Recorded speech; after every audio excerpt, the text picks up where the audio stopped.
Эже сиздер көргөнгө келдиңиздер беле? Жок, биз бияка келдик.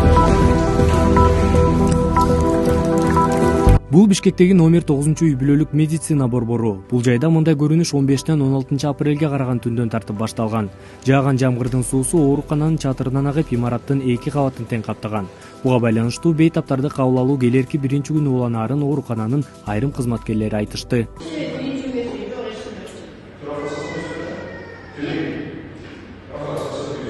Кейиштүү жагдайдан улам мындагы кызматкерлер сууну өздөрү тазалап, кургактап жатканын, мындан сырткары аларга кошумча башка дагы үй бүлөлүк борборлордон кызматкерлер чакырылган. Üstünde hazır 4 чыгып трапка кармап чакан менен суу төгүп.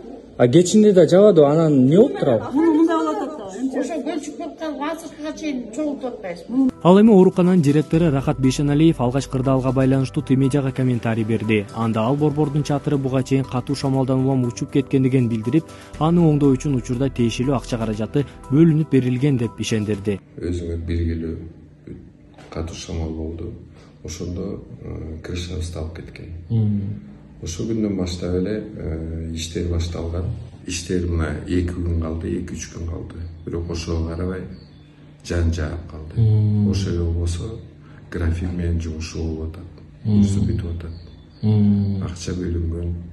Ал эми кызматкерлер оорукананын чатыры 4 жыл алдын эле жаңыланганын айтышууда. Саламаттык сактоо министрлиги жаралган кырдаал боюнча комментарий берип, ал учурда аталган оорукана Бишкек мэриясынын карамагында болгонун белгиледи. Мындан улам азыр архивдик материалдарды кайрадан карап, министрлик андан кийин гана расмий жооп берерин кошумчалады.